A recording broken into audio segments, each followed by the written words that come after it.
25 de janeiro de 2019, 12 horas e 28 minutos. Mina Córrego do Feijão da Vale do Rio Doce, Brumadinho, Minas Gerais.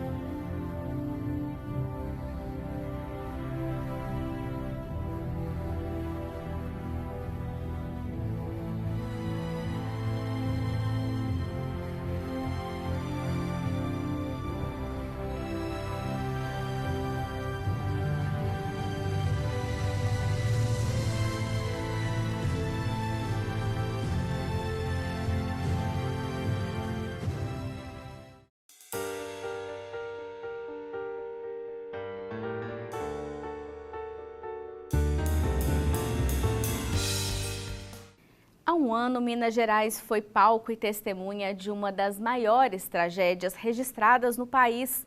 O rompimento da barragem de Brumadinho mudou a vida de toda a cidade. Neste programa especial, vamos falar sobre as consequências para os sobreviventes e moradores. Pode vir junto com o quadro de ansiedade, de agitação, de irritabilidade. A ação rápida da Justiça do Trabalho de Minas e o acordo histórico. A parte atingida que quisesse optar pelo acordo coletivo que foi feito, ela teria uma indenização. O impacto da tragédia na vida de quem depende unicamente da natureza para viver. Porque a gente vivemos do rio, vivemos, né, da nossa plantação e hoje o rio está contaminado e também o nosso solo também está contaminado, né? A homenagem da Justiça do Trabalho de Minas às vítimas e familiares. Temos a chance de mudar a história. E ainda o depoimento dos servidores que acompanharam as audiências trabalhistas. A gente percebia o sofrimento, a dor que aquelas pessoas estavam passando. O TRT das Gerais começa agora.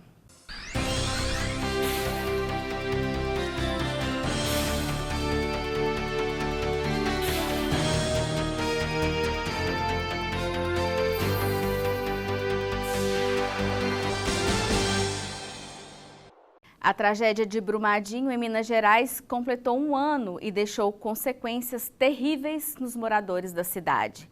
Além das mortes, muita gente convive agora com o estresse pós-traumático, um transtorno de ansiedade que pode levar anos para curar, e a ajuda exige assistência médica.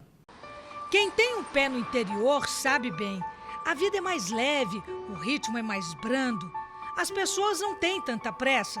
Pelo menos não como nas grandes capitais, nas grandes cidades. Em Brumadinho não é diferente, ou não era, até que tudo mudou. Com a tragédia da barragem há um ano, a vida por aqui mudou demais. A dor e o luto pairam sobre a cidade e a região. É andar pelas ruas e descobrir. Não há quem não tenha perdido um só parente, um amigo, um vizinho com a lama da barragem. Não, Brumadinho não é mais a mesma. Mas a vida implacável seguiu em frente, segue em frente. Só que as cicatrizes ficaram e as feridas ainda estão abertas. Essa psicóloga alerta, além das mortes, o estresse pós-traumático é uma das consequências graves da tragédia. É um transtorno emocional, mental, que ele surge após alguns meses, depois que a pessoa está exposta a uma situação de catástrofe, de desastre, de acidente. Então, são sintomas, por exemplo, de flashes, a gente chama de flashback, né? São flashes frequentes. O quadro de insônia, pesadelos com a situação traumática, um desânimo geral com a vida, com as coisas que anteriormente eram animadoras. Pode vir junto com um quadro de ansiedade, de agitação, de irritabilidade, ou pode também vir junto com um quadro de depressão. É um tratamento que geralmente envolve a psiquiatria, né, com a medicação, a psicologia com a terapia a longo prazo.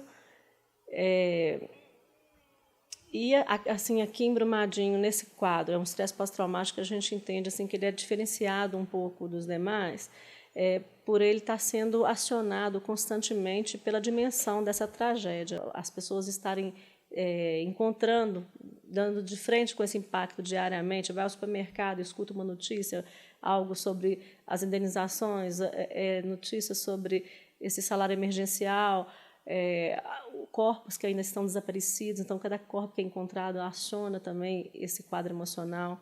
Então é possível o tratamento. Agora, nessa situação em que isso está sendo acionado, é um tratamento bem lento.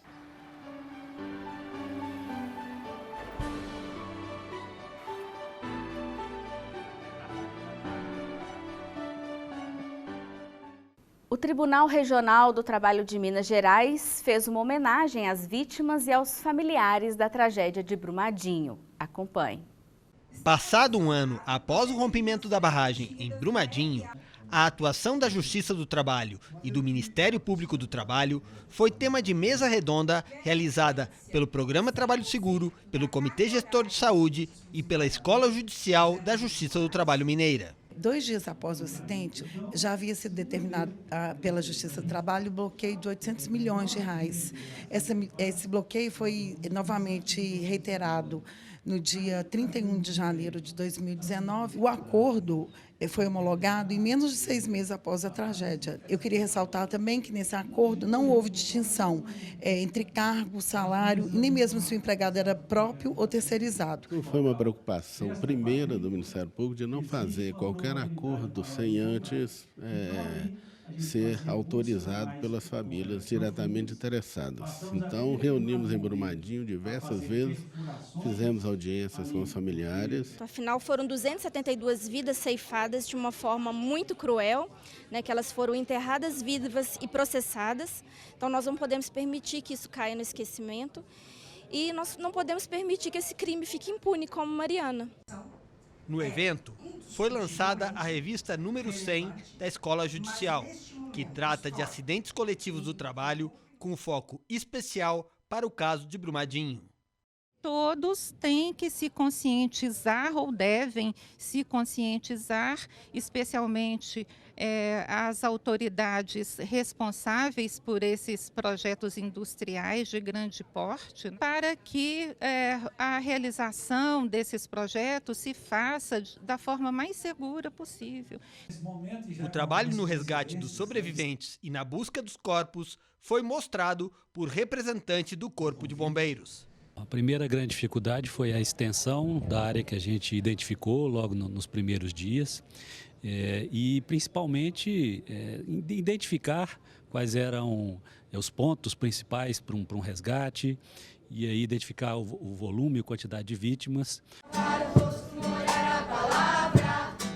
O grupo musical Batuca Brum, composto por jovens, trouxe um pouco da produção artística do município afetado para o evento.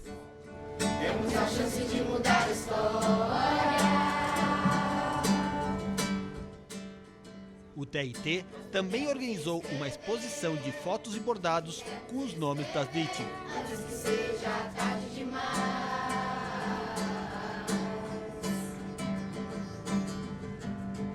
Somos todas filhas do bem. No próximo bloco, você vai ver o impacto da tragédia nos servidores que estão acompanhando as audiências trabalhistas.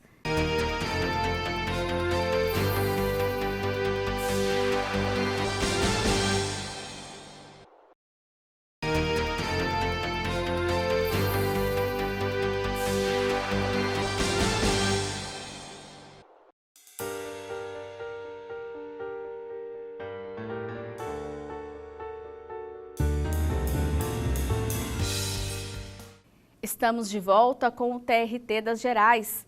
Hoje uma edição especial sobre a tragédia de Brumadinho. A Justiça do Trabalho de Minas agiu rápido no caso da tragédia de Brumadinho e homologou um acordo histórico entre a mineradora Vale, Ministério Público e parentes das vítimas. A juíza do trabalho fala sobre como foi essa negociação. O acordo foi fechado através de conciliação entre Vale, Ministério Público do Trabalho e Justiça do Trabalho de Minas. Pelos termos, a Vale pagará a cônjuge ou companheiro, filho, mãe e pai, individualmente, R$ 700 mil, sendo 500 mil para reparar o dano moral e 200 mil a título de seguro adicional por acidente de trabalho. irmãos de trabalhadores falecidos receberão individualmente 150 mil por dano moral. As famílias dos trabalhadores mortos na tragédia receberão pensão mensal calculada até a data em que a vítima completaria 75 anos de idade, considerando como base de cálculo o salário mensal e todos os direitos trabalhistas.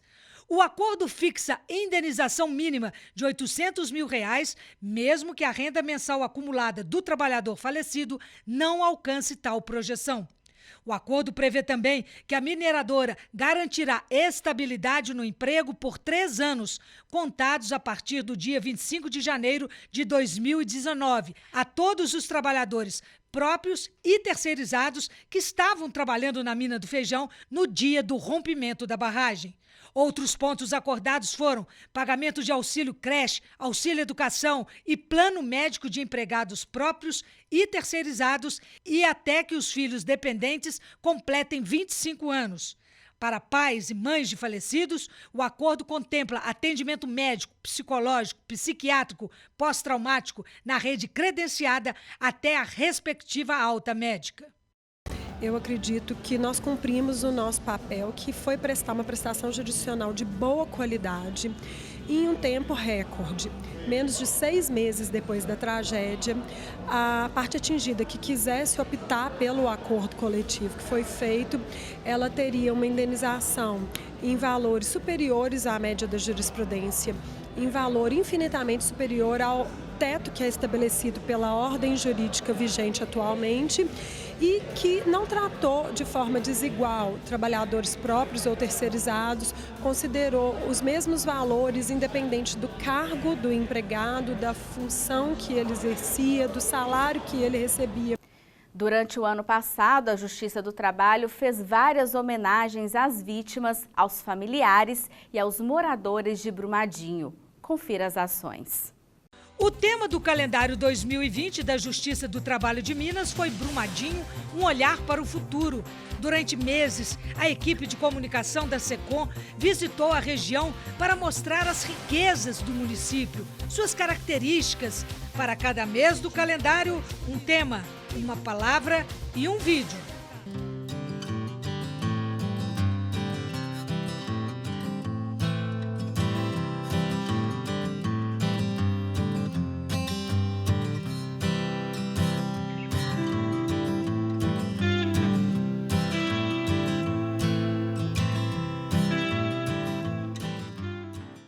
No lançamento do calendário, teve uma exposição com outras 20 fotos, além das 12 que foram publicadas no calendário. A exposição foi montada no hall do edifício sede, em Belo Horizonte. E como foi difícil escolher? Afinal, foram mais de 5 mil cliques para a confecção do calendário. O Seminário Internacional de Grandes Acidentes do Trabalho foi uma promoção da Justiça do Trabalho de Minas, junto com o TST e CSJT. Efetividade de prevenção foi o tema discutido entre os participantes. E como parte de uma campanha de prevenção de acidentes do trabalho do TST e CSJT, em conjunto com todos os 24 tribunais do país, um sobrevivente da tragédia de Brumadinho deu um depoimento emocionante. Eu era mecânico de usina. Eu era me ter descido meio-dia, me poder almoçar meio-dia. Eu não desci para mim almoçar meio-dia, que um dos amigos meus que trabalhava comigo me segurou, me pediu para me ficar com ele. Ele salvou minha vida. Se eu tivesse descido para mim almoçar meio-dia, hoje eu não estaria aqui. No momento, eu só vi um estouro, um barulho e poeira. Ainda falei com o Túlio ainda, falei, Túlio, o Rafael, mas o seu Adilson ficou lá embaixo, cara. O que aconteceu? Olha, o que isso virou? Não tinha como eu fazer nada. Ele gritando socorro, tinha várias pessoas gritando socorro. Hoje eu vivo à base de remédio. Não tenho ano de viver, não tenho para mais nada. E para quem acompanhou de perto todos os depoimentos, veja como foi o impacto da tragédia de Brumadinho nos servidores da Vara de Betim, onde tramitam muitas ações desse caso. Esta é a 5ª Vara do Trabalho de Betim, onde foi construído o acordo histórico e onde tramitou a maioria das ações relativas aos trabalhadores da mina Córrego do Feijão. O contato com os processos e com parentes das vítimas da tragédia sensibilizou os servidores que acompanharam a situação de cada um dos envolvidos. Chegavam pessoas lá, assim, que a gente via que estavam arrasadas, assim. Foi muito difícil, era muito comovente, eu acho. Para mim foi. Principalmente as viúvas, né? As mães também que perderam filhos jovens. Foi muito forte. Os servidores ficaram muito satisfeitos com a homologação do acordo. Todo mundo se sentiu parte daquilo, mas também muito pressionados e exigidos pelo público mesmo. O atendimento ao público foi muito desgastante, mas foi gratificante para a gente também, porque a gente sentiu que houve uma resposta rápida. Esta servidora foi a responsável por acompanhar diretamente as audiências com os sobreviventes e os familiares. Que a gente esteve aqui com contato direto com as pessoas que sobreviveram, vendo os depoimentos, ouvindo os depoimentos, pessoas chorando na sala de audiência, familiares com semblantes que nunca mudavam, por mais que a gente estivesse na primeira, segunda, terceira audiência, a gente percebia o sofrimento, a dor que aquelas pessoas estavam passando, que é uma dor que vai ficar para sempre na memória e no psicológico dessas pessoas, e não tem como não atingir a gente também, porque nós somos humanos, né? A senhora também mencionou o caso de uma mãe que não encontrou o corpo do filho e que teve que voltar várias vezes, voltava diariamente ao local onde o filho desapareceu. Conta um pouco para nós isso. Sim, ela contou para a gente que até aquele momento o corpo do filho dela não havia aparecido, mas que todos os dias ela ia até o local do acidente levar flores para ele, tentando amenizar o sofrimento dela, vivendo o luto dela e na esperança que o corpo do filho fosse encontrado o mais rápido possível. A tramitação dos processos ficava a cargo dos servidores que estavam na secretaria. Quando você recebe o processo, a primeiro momento, né, que entra o processo, tá todo mundo assim meio ainda em choque com a tragédia, mas assim, uma grande tragédia, um grande acontecimento que abalou todo o Brasil. Mas à medida que as audiências foram acontecendo, nós tivemos contato com as histórias individuais, né? Com aquelas pessoas que estavam planejando o casamento, com aquelas que estavam planejando o primeiro filho, mães que perderam o seu único filho. Os servidores realmente sofreram muita pressão, porque foram muitos processos, muita ligação, muita gente vindo ao balcão, muita pressão para que tudo se resolvesse logo, né? E a gente trabalhou sobre horas e, né, com a sobrecarga de trabalho, mas às vezes realmente a gente se sentia um pouco impotente, porque por mais que você fizesse, essas pessoas ainda continuavam angustiadas. É impossível você ler algumas histórias, ouvir algumas histórias e não voltar para casa impactada com isso, né?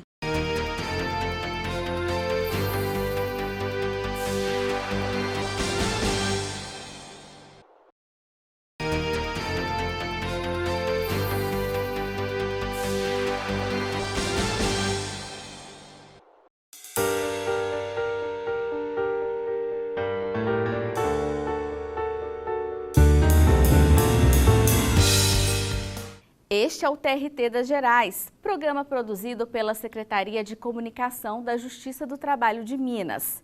Hoje essa edição é especial, um ano da tragédia de Brumadinho. Vamos falar agora sobre outros impactos da tragédia. Além das mortes e das consequências psicológicas, o rompimento da barragem trouxe inúmeros problemas econômicos e ambientais. Nossa equipe foi a uma tribo Pataxó para ver de perto como o mar de lama impactou aquela comunidade que depende do rio Paraopeba para sobreviver.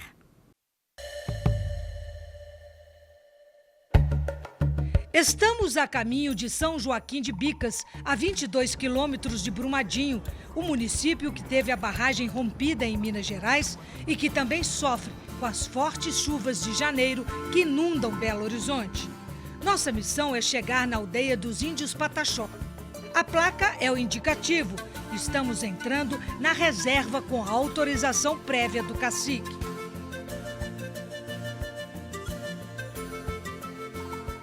O caminhão está fazendo a entrega de doação de água potável, já que o rio Paraupeba foi contaminado pelo rejeito. É o cacique Aracuã quem nos recebe. Cacique Aracuã, seja bem-vindo. Oi, cacique, como vai? Bom dia, cacique Aracuã. Bom dia, cacique Aracuã. Quantas pessoas moram aqui, cacique? Pessoas que moram aqui são 211, né? Incluindo crianças e idosos. E aí veio a tragédia, e como é com o rio contaminado? Como é que está a vida de vocês aqui na aldeia? A nossa vida ficou muito difícil, né? Porque a gente vivemos do rio, vivemos, né, da nossa plantação e hoje o rio está contaminado e também o nosso solo também está contaminado, né?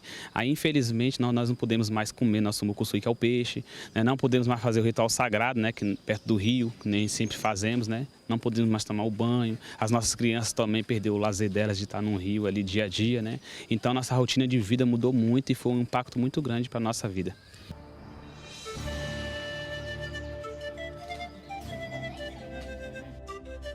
A aldeia não tem energia elétrica. Sem poder pescar, caçar e cultivar, os índios estão recebendo ajuda emergencial da mineradora em dinheiro e também assistência técnica e médica.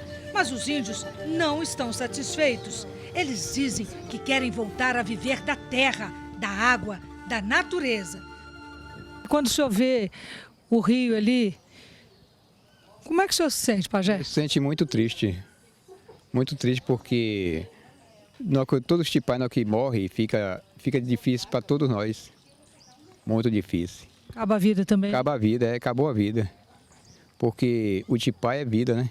Eu quero mostrar aqui para vocês que a gente antes não tinha. Era o lixo, né? Em garrafa, principalmente essas aqui.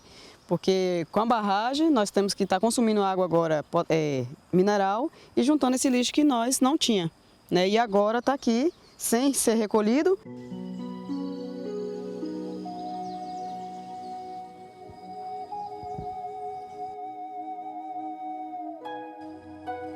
Segundo o cacique, esta é uma área de preservação ambiental e, por isso mesmo, as ocas agora são um pouco diferentes. Nossa zoca de origem é feita, né, de taipa, né, com embarreada de barro, né, e a gente não podemos fazer aqui porque aqui é uma área de preservação ambiental. Nós estamos aqui para preservar, né, e para tirar essas árvores, né, no caso essas começo de árvore, que não é árvore grossa, são aquelas árvore pequena, para poder estar fazendo a casa de taipa. Aí para a gente tirar vai desmatar, a gente não queremos fazer isso. E como é que estão fazendo as ocas agora? Estamos fazendo de compensado, né? Estamos pedindo doação aí de compensado, de eucalipto, né? Que é uma madeira tratada, né? Que dá rápido. E aí estão doando pra gente. O que é isso aqui, Samir?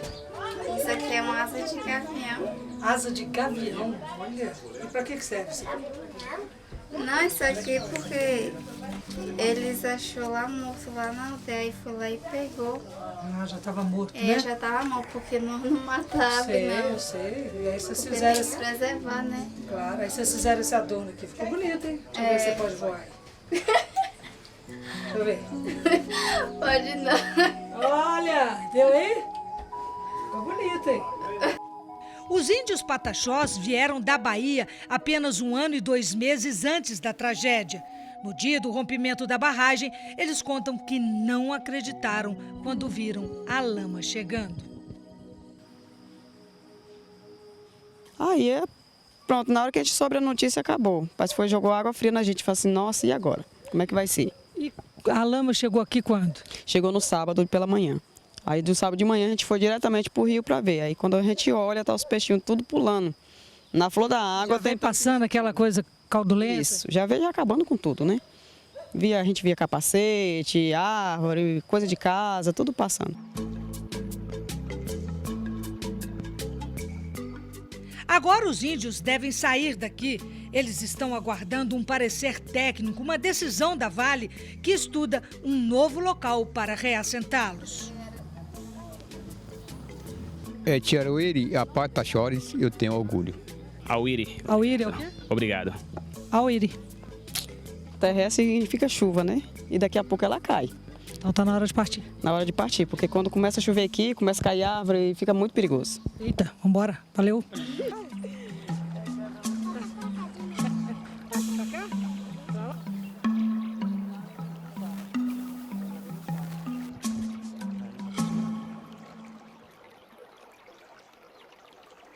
Em nota, a Vale informou que está cumprindo rigorosamente o acordo firmado com o Ministério Público Federal, FUNAI e lideranças da aldeia.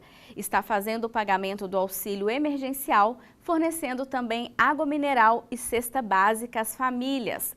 Quanto ao reassentamento da aldeia em outro local, a mineradora não se manifestou. O TRT das Gerais termina aqui. Acompanhe as notícias da Justiça do Trabalho Mineira acessando nosso portal. Também estamos nas redes sociais. Acesse nosso canal no YouTube, Twitter, Instagram ou Facebook. Até o próximo programa.